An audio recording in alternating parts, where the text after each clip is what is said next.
not to be dramatic or anything, but we really are living in another golden age for Sega. Granted, it's not perfect. Sonic hasn't really been doing, well, much of anything recently. Jet Set Radio still's nowhere to be seen, and my boy, Phantom R, hasn't come home yet. But that's a small price to pay for everything else. Ryuga Gotoku Studios is pumping out hits seemingly every month. Puyo Puyo and Phantasy Star Online 2 are finally getting a chance in the West. Project Diva is miraculously still kicking. Sega Ages is presenting their legacy in the best they've ever been. And we're seeing new entries to long-dead franchises by new studios. I'm talking Monster Boy, Shenmue, Space Channel 5, Panzer Dragoon, Toe Jam and Earl, Streets of Rage. And though the quality may vary, that's a lot of franchises coming back from the dead. And now we have the latest in that lineup, a brand new Sakura Wars game.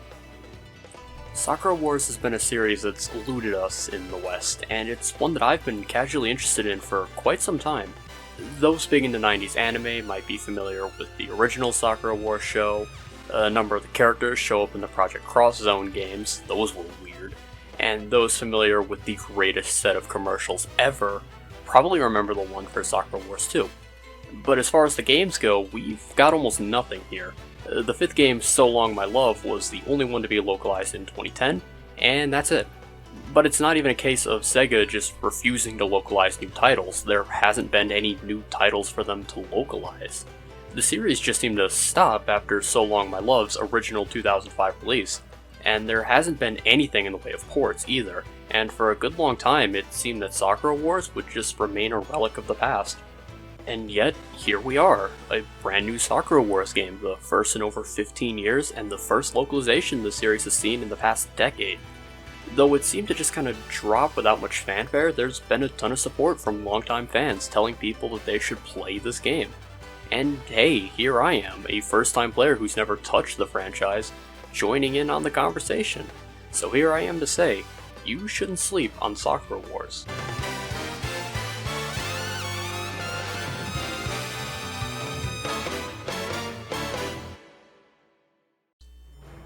The first thing that should be mentioned is that this game is considered a soft reboot of the franchise, with some very heavy emphasis on the soft.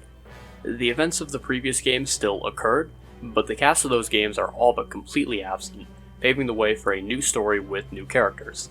In addition, the game does a very good job introducing you to the world in its opening hours, though I'll still give a brief rundown for the uninitiated. Sakura Wars takes place in a steampunk version of the Taisho period, where demons run amok. To combat this, various revues are formed around the world, fighting off demons while piloting mechs called Kobus and performing theater shows to keep the morale of the people up. This brings us directly into the plot of this game. Young Navy officer Seijiro Kamiyama is recruited to become the captain of the Imperial Combat Revue in Tokyo. Following a previous war with the demons, both the Revue and their theater are struggling to keep up, with both at the risk of being shut down. Hence, it falls to Kamiyama to whip the Revue back into tip-top shape and help them win the upcoming Combat Revue World Games, and stop the ever-prevalent threat of demons. If the plot sounds simple, it's because it honestly kinda is, but where it really shines is the characters. Though the side cast could have used a bit more time in the spotlight, the main members of the Flower Division are a blast to be around, each with their own view of what it means to be a member of the Revue, and each getting their moments to shine. I gotta give special mention to the protagonist Kamiyama though. This man is a goddamn dork, prone to yelling, dramatic posing, and poor word choices, based on the choices you make, and I just love the wacky antics he gets into with the crew. Also helping the plot is its episodic anime feel, which is something else we should get out of the way right now. This game is very anime. 90s anime in particular, and I mean that in both the best and worst ways. Each chapter has a number of eye catches serving as intermissions. Each one usually has Kamiyama yelling proudly about following your dreams or being true to yourself or whatever the theme for that chapter is. Each one ends with an admittedly pretty cute victory pose. The game gives you a preview of the next chapter as though you're watching a next episode preview, and the main theme is both played frequently and used as a motif constantly. And like most 90s anime themes, it goes hard. Though with that said, it also falls into a lot of the old anime cliches. Tropes like, oh no, I accidentally walked into the girls' changing room, or oh no, I'm going on a fake date but the others think it's real, or pretty much anything involving the bath. While that may turn some people off from the game, it definitely adds to its old school anime charm. The presentation is also pretty good. I mentioned the main theme already, but the soundtrack is pretty catchy with all of its themes fitting the desired mood really well, though some of the battle music leaves a little bit to be desired. The voice acting's pretty solid, and as far as the graphics go, the Hedgehog engine strikes again, providing high quality models and environments which shine their brightest during the game's many cutscenes. It's not all a party though. While the main game is primarily well animated and voiced, the quality takes a dip during some of the side events. Understandable, but still noticeable. Also, the performance during battle can occasionally take a hit, but this only happens when things get really busy. So again, not that big an issue, but it's one I should mention. So what do you actually do with this game? The first half of the gameplay is spent in adventure parts, where you walk around Ginza and talk to various people to advance the plot. Saying it like that makes it sound simple, but keeping you on your toes is the LIP system, or the Live and Interactive Picture system. During dialogue, you'll be given a number of potential choices to respond with, and a limited amount of time to select one. There's also analog LIPs, which task you to raise or lower a meter to determine the intensity of dialogue, or occasionally to change what dialogue is said, as well as general time sections both in first person and in free roam, which task you with investigating a certain area and making choices in the allotted time. While none of these choices will radically shift the narrative in a whole new direction, they will influence the trust levels of other characters, which can be checked during the intermissions. Certain choices will raise or lower these levels, and you need to reach certain thresholds in order to unlock optional events, gain advantages in combat, more on that later, and eventually reach one of the 5 character endings. To help you with this, the game offers a number of optional side events, usually consisting of 1 or 2 LIPS options to attempt to raise the trust levels of whatever character is hosting it. In addition, reaching certain trust levels also unlock Teate events, where you interact with the respective characters in first person for a chance to greatly improve your trust levels, as well as getting some time to have a heart-to-heart with these characters. They're fully voiced and tend to go on just long enough for me to start feeling uncomfortable, but again, they're worth doing for the sake of raising your trust. When the time comes though, it'll be time to fight the demons, and this is where things get a little rocky. The new gameplay of Sakura Wars is no doubt the most controversial part of the whole thing. Previous games were tactical RPGs, with the early ones going for a sort of Fire Emblem tile-based approach, and the later ones using meters similar to the later released Valkyria Chronicles. Here though, it's entirely different. Yes, there's numbers flying around, and apparently the characters have different stats, but even calling this game an action RPG is being pretty generous. This is straight up action, and it's a very simple one at that. You have the standard light and heavy attacks, you have special attacks that can be used when you fill a meter, you have a few rudimentary combos, the works.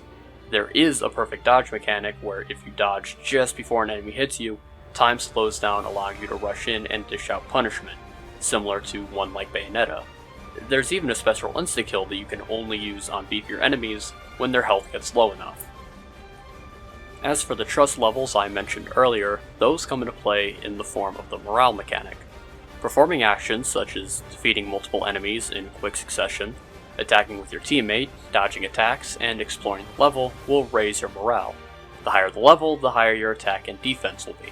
Likewise, getting hit, reaching low health, and acting independently for too long will cause your morale to drop. If you have a high trust level with your partner, you'll start the stage with a higher morale level, making it easier to take down enemies. In addition, you can unlock team attacks, which all come with pretty goofy anime cutscenes, and also make you invincible and buff your attacks for a short period of time. You can only use these once per battle, though. Use them on the boss to have some fun times with that. The combat isn't bad, but it is very basic. Almost every level plays out almost exactly the same with the same waves of enemies and the same basic platforming. There are a few combat review world game stages, but even these boil down to the same beat enemies fast strategy you probably already employ in the normal levels. You can switch characters by pressing L1, and while there are some merits to using some characters in certain situations, on the whole, there's almost never a reason to switch from Kamiyama. He attacks fast, he can dish out a lot of damage at once, he's the only one that can perform that insta-kill that I mentioned earlier, and his special tears through both enemies and bosses like they're nothing. Just look at how fast I beat the first boss.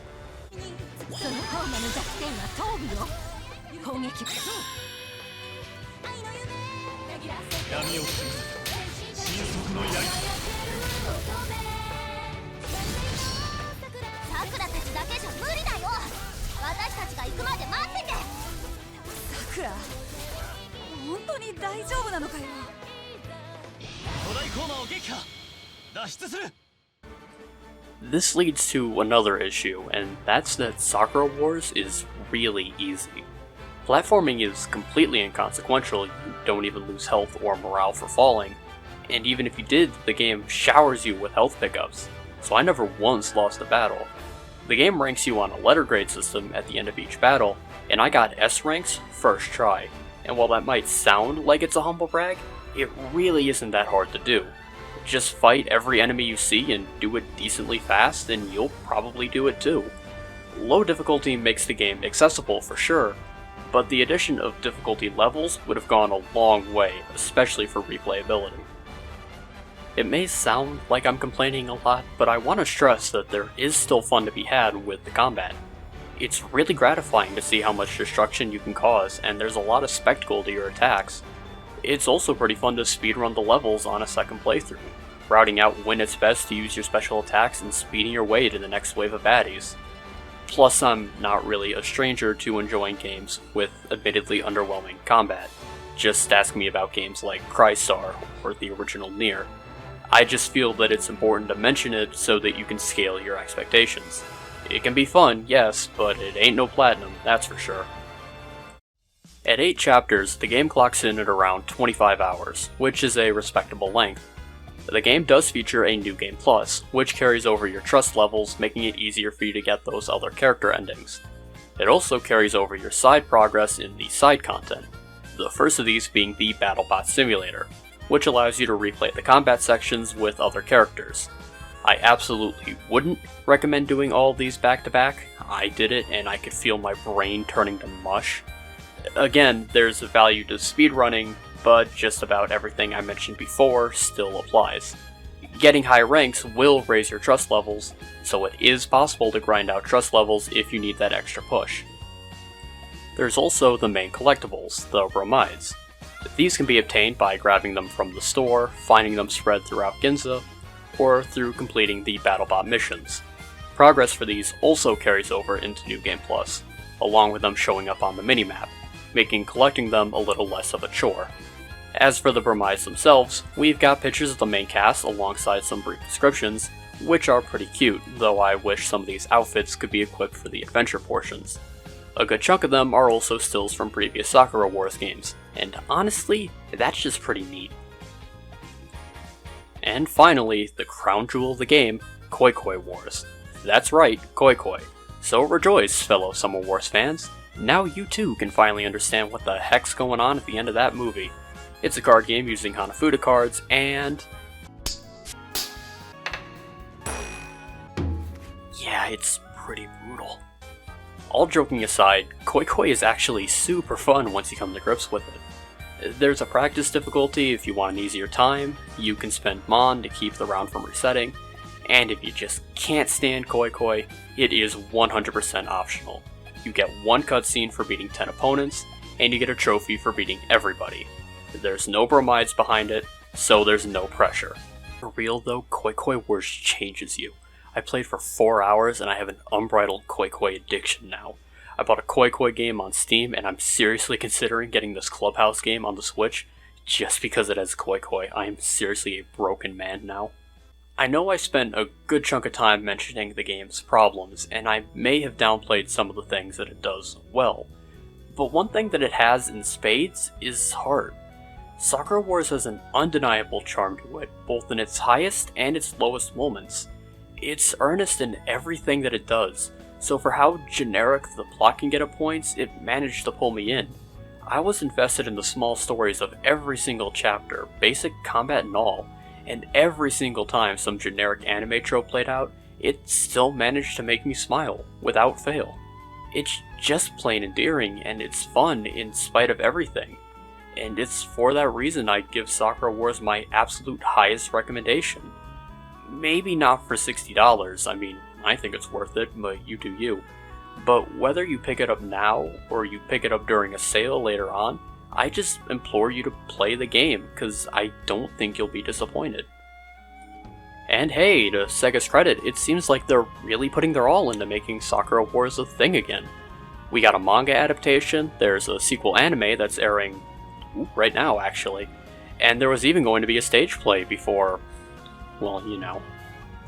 I just really hope that this game is successful, because it would be a crying shame if this was the only time the Flower Division gets a chance here in the West. Hopefully I can be back here in a few years' time, either talking about a new entry or playing official localizations of the older games. And I hope for now at least, I've done enough to convince you that you shouldn't sleep on Sakura Wars. いつだって帝国歌劇団はとってもかっこいいんです。せーの、勝利のポーズ決め。